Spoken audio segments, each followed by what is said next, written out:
بسم اللہ الرحمن الرحیم. ایک حدیث ہے انما الاعمال بالنیات وانما لامرئ ما نوى، کہ اعمال کا دار و مدار نیتوں پر ہے، اور انسان کے لیے بس وہی ہے جس کی اس نے کیا کی، نیت کی، بس وہ، اس کے علاوہ نہیں. آپ لوگوں کا یہاں آنا اور ہم سب کا یہاں جمع ہونا، بات کرنا اور دینی بات کا سننا، یہ بھی ایک بہت بڑا عمل ہے، اور اس کا مدار بھی نیت پر ہے، اس کے اثر کا. اگر یہ نیت کریں گے کہ جو کچھ سنیں گے انشاءاللہ اس پر کیا کریں گے، عمل، تو اللہ کی ذات سے امید ہے انشاءاللہ عمل کرنا نصیب ہو جائے گا. اس لیے آتے ہی انسان اپنی نیت کو ٹھیک کرے. نیت کے ٹھیک ہونے کی وجہ سے بہت ساری دنیا کے کام آخرت میں بھی کام آئیں گے.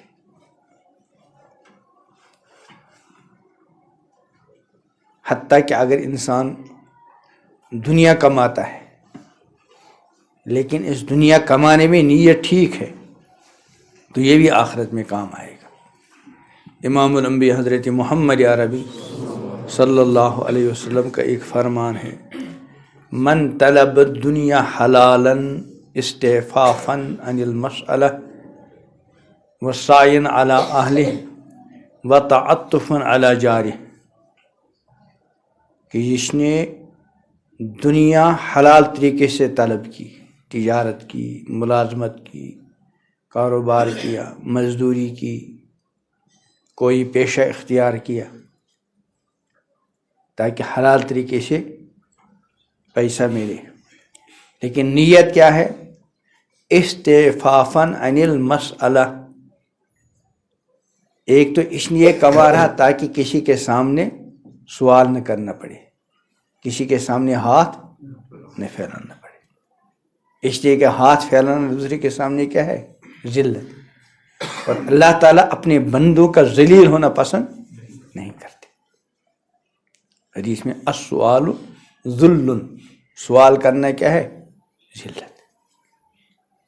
بس اللہ تعالیٰ سے سوال کرنا یہ تو بہت بڑی عزت ہے. اللہ سے مانگنا یہ کیا ہے، بہت ہی بڑی عزت ہے. بلکہ حدیث میں آتا ہے کہ جس بندے کے ساتھ اللہ تعالیٰ بھلائی کا ارادہ کرتے ہیں اس کے لیے مانگنے کا دروازہ کھولتے ہیں، اس کو اپنی ذات سے خوب مانگنے کی توفیق دیتے ہیں. اس کا مطلب اللہ تعالیٰ اس بندے کے ساتھ بھلائی کا ارادہ کر رہے ہیں. لیکن دوسروں کے سامنے ہاتھ پھیلانا یہ پسندیدہ عمل، اللہ دوسروں کے سامنے ہاتھ پھیلانے سے ہماری حفاظت کرے. تو یہ جو حلال طریقے سے ڈھونڈ رہا ہے، رزق کما رہا ہے، نیت کیا ہے، استعفافا عن المسألہ، دوسروں کے سامنے سوال کرنے سے بچنا چاہتا ہے. وسعیا علی اہلہ، اور اپنے اہل ویال گھر والوں کے لیے کوشش کر رہا ہے ان کو بھی حلال طریقے سے ان کی ضروریات کیا ہوں، پوری ہوں. وتعطفا علی جارہ، اور اپنے پڑوسی کے ساتھ اچھا سلوک، نرمی کے ساتھ ان کے ساتھ پیش آئے، ان کے ساتھ مہربانی والا معاملہ کرے. مجھے پڑوسیوں کے بارے میں کچھ سنانا ہے انشاءاللہ. تو اللہ تعالیٰ سے ملاقات کرے گا اس حال میں کہ اس کا چہرہ 14ویں رات کے چاند کی طرح روشن ہوگا. کام کون سا کیا، دنیا کا، لیکن یہ دنیا کا کام اچھی نیت سے کرنے کی وجہ سے میدان محشر میں چہرے کے روشن ہونے کا کیا بنے گا، ذریعہ. اور چہرے کا روشن ہونا یہ کامیابی ہے. قرآن پاک نے فرمایا یوم تبیض وجوہ وتسود وجوہ، جس دن بہت سے چہرے سیاہ ہوں گے. اللہ ہماری حفاظت فرمائے، اللہ ہماری حفاظت. وتبیض وجوہ، اور بہت سے چہرے روشن ہوں گے. اللہ ہم سب کے چہروں کو روشن کرے. اس دنیا میں اللہ تعالیٰ اپنے بندوں کی پردہ پوشی کرتے ہیں. گناہ کے اثرات ظاہر پر ظاہر نہیں کرتے. اللہ تعالیٰ کو قدرت ہے کہ اللہ بچائے ہم نے آنکھ سے گناہ کیا تو آنکھ پر فوراً اس کا اثر ظاہر ہو. اللہ تعالیٰ قدرت والے ہیں, اس کے لیے کوئی مسئلہ نہیں, وہ کر سکتے ہیں.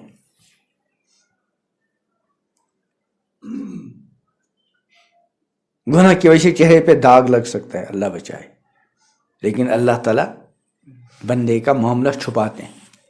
دھبا لگتا ہے, گناہ کا اپنا اثر ہے, سیاہی اندھیرا, لیکن اللہ وہ چھپا کر رکھتے ہیں. کہاں پر؟ دل میں. ہے نا حدیث میں, جب انسان کوئی گناہ کرتا ہے تو سیاہ نقطہ کہاں لگتا ہے؟ دل میں. حالانکہ اللہ چہرے پہ بھی لگا سکتا تھا, لیکن اگر خدا نہ خاصا چہرے پہ لگ گیا تو سب کو نظر آئے گا, رسوا ہو جائے گا. اور اللہ بندے کو رسوا کرنا نہیں چاہتے, اس لیے کہاں رکھا؟ دل میں. اور دل کا حال یا تو اللہ جانتا ہے, یہ بندہ خود کچھ نہ کچھ جانتا ہے. پتہ چلتا ہے کہ سیاہ دبا لگ گیا, بشرطے کہ پورا دل سیاہ نہ ہو گیا ہو. اللہ بچائے, اگر پورا دل سیاہ ہو گیا پھر تو کوئی مسئلہ نہیں. مطلب روشنی ہے, اگر روشنی میں تھوڑا کمی آ جائے, روشنی میں تھوڑی بجلی تھوڑی پھیکی پڑ جائے تو ہم کو نظر آئے گا نہیں آئے گا؟ ہے نا. لیکن اگر بالکل بجلی چلی گئی, ادھر رات کا اندھیرا بڑھ رہا, ہم کو کوئی محسوس نہیں ہوگا, کیونکہ اندھیرے میں کتنا بھی بڑھ جائے اب پتہ نہیں چلتا. لیکن جب تک پورا اندھیرا نہیں ہوگا تو جتنی روشنی میں کمی ہوتی جائے گی ہم اس کمی کو کیا کرتے جائیں گے؟ محسوس کرتے جائیں گے. ایسے ایمان والا بندہ جب اس سے گناہ ہوتے ہیں تو دل کے اندر جو سیاہ دھبا پڑ جاتا ہے وہ اس کو محسوس کرتا ہے. اب اگر اس نے توبہ کی تو پھر دل اصلی حالت پر آ گیا, اور اگر توبہ نہیں کی, گناہ کرتا گیا, ایک دھبا لگتا گیا تو ایک وقت ایسا آ جاتا پورا دل سیاہ ہو گیا. اللہ بچائے. جس کو قرآن نے کہا کلا بل ران علی قلوبہم, ان کے دلوں پر زنگ چڑھ گیا. جب پورا دل زنگ آلود ہو گیا اب پھر اس کا احساس نہیں ہوتا. بہرحال تو اللہ تعالیٰ یہ گناہوں کی سیاہی کہاں چھپاتے ہیں؟ دل. تاکہ میرا بندہ دوسروں کے سامنے رسوا نہ ہو. اور اگر کسی بندے کو دوسرے کے گناہ کے بارے میں پتہ چل بھی گیا تو اس کو بھی حکم دے دیا کہ میرے بندے کا عیب دوسروں کے سامنے ظاہر. کتنے شفیق ہیں, مہربان ہے اللہ تعالیٰ, کتنے مہربان. اور وہی سنائی حدیث میں ہے کہ جس نے کسی مسلمان کی پردہ دری کی, اس کے عیوب کو دوسروں کے سامنے ظاہر کیا, اس کو رسوا کیا, تو اللہ تعالیٰ میدان محشر میں اس کو رسوا کریں گے. اللہ بچائے. اور جس نے اپنے مسلمان بھائی کے عیب کو چھپایا, اس کی پردہ پوشی کی, اللہ تعالیٰ میدان محشر میں اس کی کیا کریں گے؟ پردہ پوشی.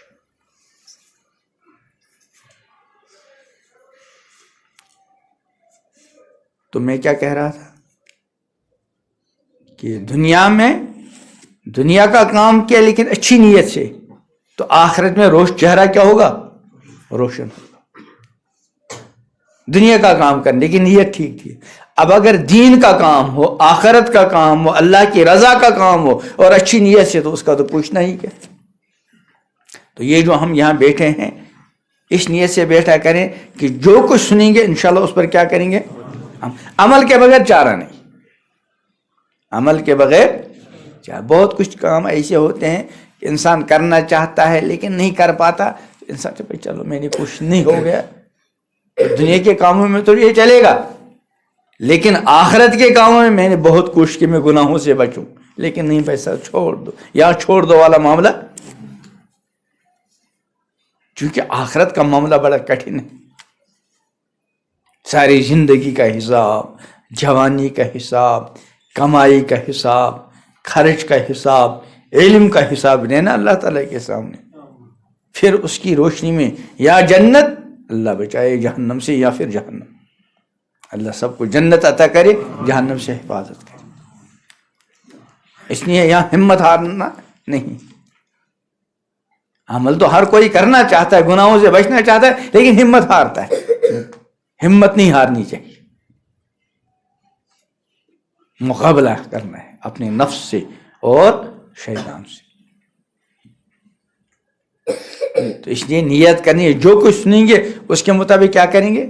عمل کریں گے انشاءاللہ۔ جب بندہ ارادہ کرتا ہے اور ہمت کرتا ہے تو اللہ تعالیٰ آسانی پیدا فرماتے ہیں، لیکن شروع میں کیا کرنی پڑتی ہے؟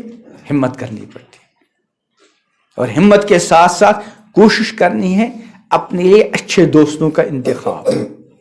اچھے دوستوں کا، اچھا دوست، دینی دوست اللہ کی بہت بڑی نعمت ہے، اور برا دوست بہت بڑی خسارے کا ذریعہ بعض مرتبہ بن جاتا ہے۔ اس لیے اچھے دوستوں کے ساتھ اٹھنا بیٹھنا رہے، اور برے دوستوں سے انسان دور رہے۔ تو جب بھی آئیں، گھر سے نکلتے وقت یہ نیت کریں کہ جب جائیں گے جو کچھ سنیں گے انشاءاللہ اس پر کیا کریں گے؟ اللہ کی رضا کے لیے جائیں گے۔ پھر اگر کوئی یہاں آ گیا، اتفاقاً مجلس نہیں ہو سکی، کوئی بات سننے کو نہیں ملی، کہ ایسا ہو سکتا ہے، لیکن ہمارا آنا پھر ضائع نہیں ہو، چونکہ ہم آئے ہی ہیں اللہ کے لیے، اور اللہ جانتے ہیں دیکھو یہ بندہ فلاں جگہ سے یہاں میرے لیے آیا، اس کو کچھ لینا دینا کچھ اور نہیں تھا، تو اللہ اس آنے کو ضائع نہیں کرے۔ اللہ بڑے قدردان ہے۔ یہاں تو انسان کے اندر بھی اگر شرافت ہوگی، کوئی آدمی کہے گا میں فلاں جگہ سے آپ سے ملنے آیا ہوں، اور اس کا دل بھی گواہی دے یہ بیچارہ میری ہی ملاقات کے لیے آیا ہے، تو بعض مرتبہ انسان کو کوئی کام بھی ہوتا ہے، پھر بھی 2 منٹ اس کے ساتھ بیٹھتا ہے کہ بیچارہ اتنا دور سے صرف میرے لیے آیا ہے، کسی اور سے کوئی کام تو تھا نہیں، تو 2 منٹ بیٹھتا ہے، اس کا لحاظ رکھتا ہے۔ تو اللہ تعالیٰ تو بہت کریم، اللہ جب جانتے ہیں کہ یہ بندہ فلاں جگہ سے آیا اور فلاں جگہ آیا اور آیا میرے لیے، کوئی دنیوی غرض اس کو، کوئی نفسانی غرض نہیں تھی، تو یقین کر لینا چاہیے اللہ تعالیٰ اس آنے کو انشاءاللہ ضائع نہیں کرے۔ تو آنے بھی نیت، اور یہ اللہ کی رضا کے لیے، اور یہ کہ جو کچھ سنیں گے اس کے مطابق کیا کریں گے؟ عمل کریں گے، اور جو خامیاں سامنے آ جائیں فوراً بیٹھے بیٹھے اللہ سے معافی مانگ لی، اللہ غلطی ہو گئی ہے، آئندہ ارادہ کرتا ہوں انشاءاللہ غلطیوں سے بچ جاؤں۔ بندہ ارادہ کرے، کوشش کرے، ہمت کرے، اللہ تعالیٰ آسانیاں پیدا فرما دیں۔ یہ ایک مضمون ہے، اس کا نام ہے اسلام اور پڑوسی۔ اسلام جو ہے ایک مکمل دین ہے، مکمل دین۔ اس لیے اللہ نے ارشاد فرمایا کہ یا ایھا الذین آمنوا ادخلوا فی السلم کافہ، پورے اسلام میں داخل ہو جاؤ۔ پورا ایک ضابطۂ حیات ہے، زندگی گزارنے کا پورا قانون ہے اسلام، ہر چیز میں، میاں بیوی کے تعلقات، ملازمت، تجارت، کاشتکاری، شرکت، ہر چیز میں اسلام نے اپنے ماننے والوں کے لیے کیا کی ہے؟ رہبری کی، اور بڑا سکون والا معاملہ ہے اگر سارے کے سارے لوگ اس کے مطابق زندگی گزارے۔ تو اسلام میں پڑوسیوں کا بھی بہت بڑا حق بتایا گیا، اور پڑوسی کے ساتھ اچھے سلوک کا حکم دیا گیا ہے، چاہے وہ پڑوسی مسلمان ہو یا غیر ایمان والا ہو، سب کے ساتھ درجے کے اعتبار سے احکام ہیں۔ بسم اللہ الرحمن الرحیم۔ اسلام نے جہاں معاشرت اور رہن سہن کو بہتر بنانے کے لیے اچھی ہدایات اور تعلیمات دی ہیں، وہاں پڑوسیوں کے ساتھ حسن سلوک کی بھی تاکید کی ہے، کیونکہ اس سے ایک دوسرے سے قربت ہوتی ہے، محبت بڑھتی ہے، اور انسانیت نکھر کر سامنے آتی ہے۔ چنانچہ قرآن مجید میں فرمایا ہے وَاعْبُدُوا اللَّهَ وَلَا تُشْرِكُوا بِهِ شَيْئًا وَبِالْوَالِدَيْنِ إِحْسَانًا وَبِذِي الْقُرْبَى وَالْيَتَامَى وَالْمَسَاكِينِ وَالْجَارِ ذِي الْقُرْبَى وَالْجَارِ الْجُنُبِ والصاحب بالجنب وابن السبيل وما ملكت أيمانكم إن الله لا يحب من كان مختالا فخورا. یہ قرآن پاک ہے. اس کا ترجمہ کیا ہے؟ اور تم اللہ کی عبادت کرو، تم اللہ کی عبادت کرو اور اس کے ساتھ کسی کو شریک مت کرو. نماز صرف اللہ کے لیے، روزہ صرف، تلاوت صرف، ذکر صرف، کوئی بھی نیکی کریں اللہ کے لیے اور اس کے ساتھ کسی کو شریک، اور والدین کے ساتھ اچھا معاملہ کرو. ماں باپ کے بعد والدین، اللہ کے بعد شریعت نے بہت تاکید کے ساتھ ماں باپ کے حق کو بیان کیا، بہت تاکید کے ساتھ، جگہ جگہ. وَقَضَىٰ رَبُّكَ أَلَّا تَعْبُدُوا إِلَّا إِيَّاهُ وَبِالْوَالِدَيْنِ إِحْسَانًا. کہ اللہ نے حکم دیا ہے کہ اللہ کے سوا کسی کی عبادت مت کرو اور والدین کے ساتھ احسان. اما یبلغن عندک الکبر کلاہما او احداہما فلا تقل لهما اف. اگر وہ تمہارے موجودگی میں بڑھاپے کو پہنچ گئے، دونوں یا دونوں میں سے ایک. جب بڑھاپا آ جاتا ہے تو انسان کے مزاج میں بھی تھوڑی بہت تبدیلی آ جاتی ہے اور کچھ ایسی چیزیں ماں باپ سے سننی پڑتی ہے بعض مرتبہ کہ بچے کو ناگوار گزرتا ہے. تو اللہ فرماتے ہیں فلا تقل لهما اف، ماں باپ کو اف تک مت، ولا تنہرہما، اور ان کو جھڑکو مت. ماں باپ کا بہت زیادہ کیا ہے؟ حق ہے. اللہ تعالی ہم سب کو ماں باپ کے حق کو ادا کرنے کی توفیق عطا فرمائے، اور جن کے والدین گزر گئے ہیں اللہ تعالی ان کو توفیق عطا فرمائے ہم سب کو کہ اپنے والدین کے لیے دعائی مغفرت کا کیا رکھا کریں؟ اہتمام. ہاں، اور اہل قرابت کے ساتھ بھی، رشتہ داروں کے ساتھ، جو جتنا زیادہ قریبی رشتہ دار ہو اس کا اتنا ہی حق ہے. اور یتیموں کے ساتھ بھی. یتیم وہ نابالغ بچہ جس کے والد کا کیا ہو گیا ہو؟ انتقال، اس کو یتیم کہتے ہیں. اس کے ساتھ شفقت. حدیث میں آتا ہے اگر کسی یتیم کے سر پہ ہاتھ پھیرا، جتنے بال سر کے نیچے آ گئے اتنی نیکیاں اللہ دیتے.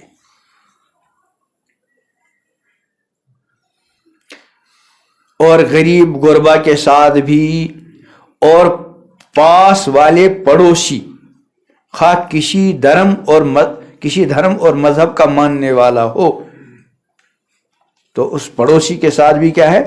اچھا سلوک. اور دور والے پڑوسی کے ساتھ بھی، اور پاس والے پڑوسی کے ساتھ بھی، اور راہگیر کے ساتھ بھی، اور ان کے ساتھ بھی جو تمہارے مالکانہ قبضے میں ہوں. پہلے غلام ہوا کرتے تھے تو شریعت نے حکم دیا ان کے ساتھ بھی کیا کرو؟ بے شک اللہ تعالیٰ بے شک اللہ تعالیٰ کو اترانے والا اور بڑائی کرنے والا اچھا نہیں لگتا. یہ اہل حقوق اگر مسلمان بھی نہ ہوں تب بھی ان کے ساتھ احسان کرے. حتیٰ کہ ماں باپ اگر ایمان والے نہ ہوں بلکہ کیا ہوں؟ مشرک ہوں، اور خدا نخواستہ اولاد جو کہ ایمان والے ہیں ان کو بھی شرک پر کیا کر رہے ہیں؟ مجبور. تو اللہ فرماتے فلا تطعهما، ان کے کہنے سے شرک نہیں کرنا، لیکن اس کے باوجود وصاحبهما فی الدنیا معروفا، پھر بھی ماں باپ کے ساتھ دنیا میں کیا کرو؟ اچھا سلوک. ماں باپ کا جو حق ہے وہ ماں باپ ہونے کی وجہ سے، حتیٰ کہ اگر وہ غیر ایمان والے بھی ہیں تو غیر ایمان والے ہونے کے باوجود ان کے ساتھ اچھا سلوک کرنا. یہ اہل حقوق اگر مسلمان نہ بھی ہوں تب بھی ان کے ساتھ احسان کرے. البتہ جس طرح کسی رشتہ دار کا حق رشتہ داری کی وجہ سے زیادہ ہوگا، اسی طرح مسلمان کا حق اسلام کی وجہ سے زیادہ ہوگا. ایک پڑوسی، روایت میں 3 طرح کے پڑوسی ہیں.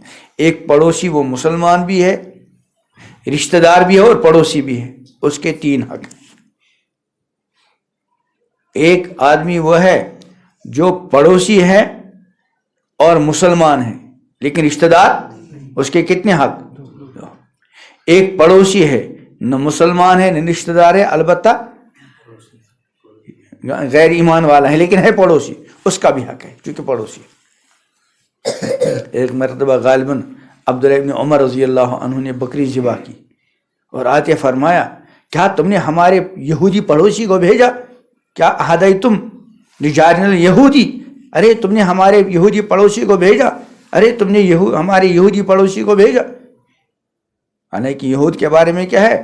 قرآن میں ہے لَتَجِدَنَّ أَشَدَّ النَّاسِ عَدَاوَةً لِلَّذِينَ آمَنُوا الْيَهُودَ وَالَّذِينَ أَشْرَكُوا، کہ اللہ تعالیٰ کے ساتھ ایمان والوں کی دشمنی سب سے زیادہ خطرناک کون ہے؟ یہودی۔ لیکن اللہ فرماتے ہیں، وہ عبداللہ عمر کیا کہتے ہیں کہ ہمارے پڑوسی یہودی کو یہاں تم نے گوشت بھیجا کہ نہیں؟ پڑوسی پڑوسی۔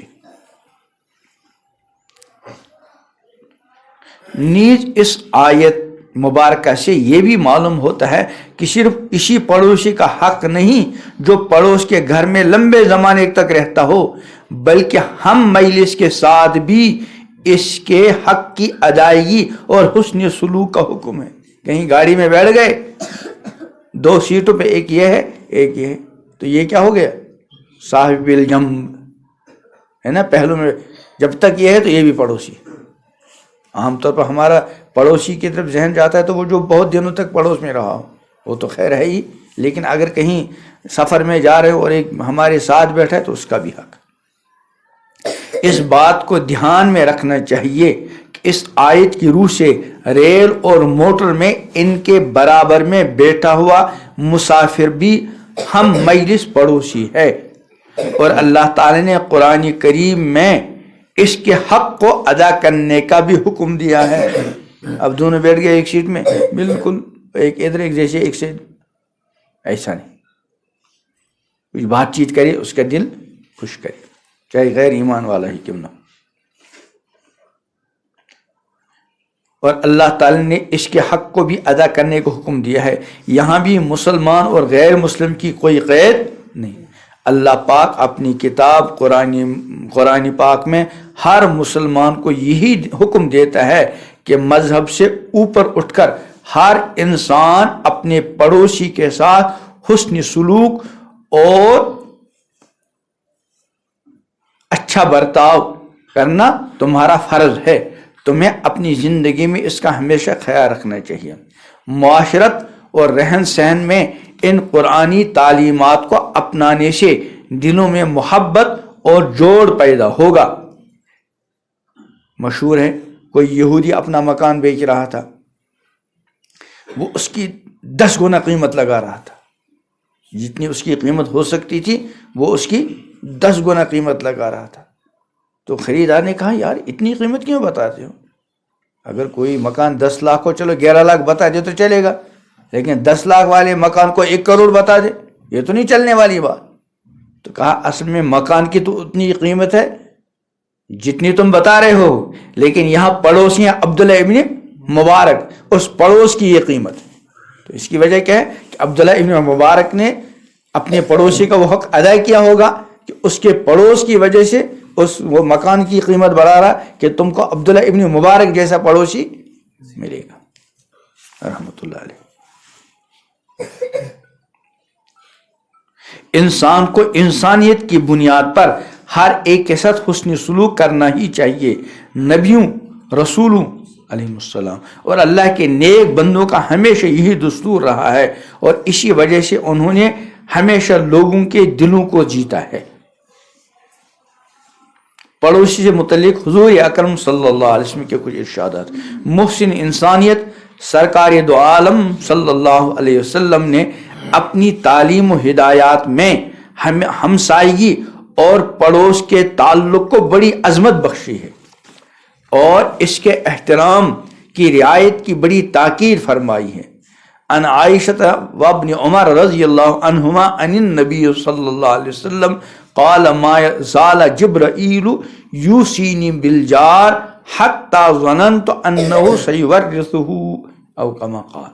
حضرت عائشہ اور حضرت عبداللہ ابن عمر رضی اللہ عنہما سے روایت ہے کہ رسول اللہ صلی اللہ علیہ وسلم نے فرمایا کہ جبرائیل علیہ السلام پڑوسی کے حق میں برابر وصیت اور تاکید کرتے رہے حضور کو کہ پڑوسیوں کے ساتھ اچھا سلوک، یہاں تک کہ حضور فرماتے ہیں یہاں تک کہ میں خیال کرنے لگا کہ کہیں جبرائیل امین پڑوسی کا وارث بنا لے، یعنی اتنی تاکید کرتے رہے، مجھے لگا کہیں ایسا نہ ہو اب یہ حکم ہو جائے کہ پڑوسی کو وراثت میں بھی کیا کرو، شریک، حالانکہ یہ حکم نہیں ہے لیکن اتنی تاکید کرتے رہے۔ دوسری حدیث ہے عن ابی ہریرہ رضی اللہ عنہ قال قال رسول اللہ صلی اللہ علیہ وسلم لا یؤمن واللہ لا یؤمن واللہ لا یؤمن واللہ لا یؤمن قیل ومن یا رسول اللہ قال الذی لا یأمن جارہ بوائقہ۔ اس حدیث کو بہت دھیان سے سنیں، سو تو نہیں رہے بھائی، کیا بجا نماز گئی بھائی۔ حضرت ابو ہریرہ رضی اللہ عنہ سے روایت ہے کہ رسول اللہ صلی اللہ علیہ وسلم نے ارشاد فرمایا خدا کی قسم وہ شخص مومن نہیں۔ حضور علیہ السلام نے قسم کھائی، ایک بار نہیں بلکہ کتنی بار، 3 بار، خدا کی قسم وہ شخص مومن نہیں، خدا کی قسم وہ شخص مومن نہیں، خدا کی قسم وہ شخص مومن نہیں۔ عرض کیا گیا یا رسول اللہ وہ کون شخص ہے جس کے بارے میں آپ بار بار قسم کھاتے ہیں کہ وہ مومن نہیں؟ آپ نے ارشاد فرمایا وہ آدمی جس کا پڑوسی اس کے شر سے مطمئن نہ ہو، وہ شخص جس کا پڑوسی اس کے شر سے، اس کو اگر ذرا میں کہیں گیا تو کہیں یہ پڑوسی نقصان نہ پہنچائے، کہیں اس کی طرف سے کوئی تکلیف نہ پہنچے، یعنی ہر وقت اس کے طرف سے کیا لگ رہا ہے، اس کو کھٹکا لگ رہا ہے کہ یہ مومن نہیں۔ اس حدیث شریف کا پیغام یہی ہے کہ ہر مسلمان کے لیے ضروری ہے کہ پڑوسیوں کے ساتھ اس کا برتاؤ اور رویہ ایسا شریفانہ رہے کہ وہ سب اس کی طرف سے بالکل مطمئن اور بے خوف رہیں۔ ایمان ایسے ہی برتاؤ کی مسلمانوں کو تعلیم دیتا ہے، اور یہ بھی بات بھی واضح ہو رہی ہے کہ جس کا معاملہ اپنے پڑوسی کے ساتھ خراب ہے وہ سچا مومن کہلانے کا مستحق نہیں۔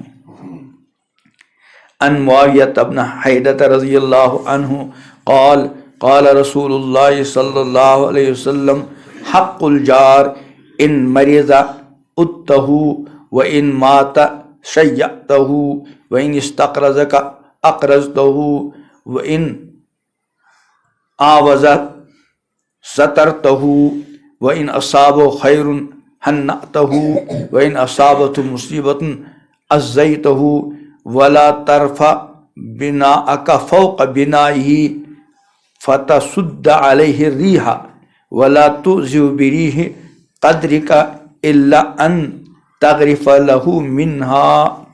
اللہ اکبر۔ حضرت معاویہ ابن حیدہ رضی اللہ عنہ سے روایت ہے کہ رسول اللہ صلی اللہ علیہ وسلم نے فرمایا پڑوسی کی یہ حقوق ہیں، کیا کیا؟ اگر بیمار ہو جائے تو اس کی عیادت کرو، اگر مر جائے تو اس کے جنازے کے ساتھ جاؤ، بشرط ایمان والا، عیادت تو ہر کسی کی لیکن جنازہ ایمان والے کو، اور اگر وہ قرض مانگے تو اس کو قرض دو، اور اگر وہ کوئی برا کام کرے تو پردہ پوشی کرو، سمجھاؤ بھی لیکن رسوا نہ کرو، اور اگر اس سے کوئی خوشی میسر ہو اس کو مبارکباد دو، اور اگر کوئی مصیبت آ لگے تو تعزیت کرو، اور اپنی عمارت اس کی عمارت سے اس طرح بلند نہ کر کہ اس کے گھر کی ہوا بند ہو جائے۔ اتنی رعایت۔ جب تمہارے گھر کوئی اچھا کھانا پکے تو اس کی کوشش کر کہ تیری ہانڈی کے مہک اس کے لیے باعث تکلیف نہ ہو۔ کھانا بن رہا بڑا خوشبودار اور اڑوس پڑوس کے گھر میں اس کی خوشبو جا رہی، یعنی اس کی وجہ سے ان کو تکلیف نہ ہو، ایسی طریقے سے پکاؤ کہ وہاں خوشبو نہ جائے. ہاں اگر تمہارا یہ ارادہ ہے کہ جو تم پکاؤ گے اس میں سے ان کو بھی کچھ پہنچاؤ گے تو پھر الگ مسئلہ ہے, اور اگر ارادہ نہیں ہے تو پھر اس کو تکلیف نہ دو. ایک مرتبہ مفتی شفیع صاحب رحمۃ اللہ علیہ فرماتے ہیں کہ شاید میں حضرت میاں اصغر حسین صاحب رحمۃ اللہ علیہ دارالعلوم دیوبند کے بہت بڑے محدث تھے, بہت بڑے. تو انہوں نے مفتی شفیع صاحب سے فرمایا کہ بھائی آم کھاؤ گے, شاید انہی کا واقعہ ہے. کہا حضرت تبرک کون نہیں کھائے گا, بہرحال آم کھائے.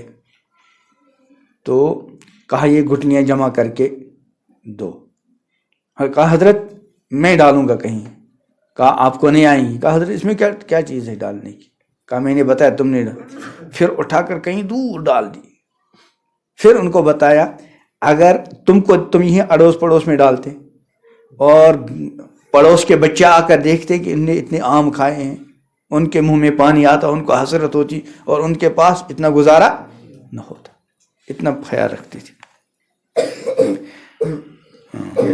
اگر جب تمہارے گھر کوئی اچھا کھانا پکے تو اس کی کوشش کر کہ تیری ہانڈی کے مہک اس کے لیے باعث تکلیف نہ ہو, الا یہ کہ اس میں سے کچھ اس کے گھر بھیج دے.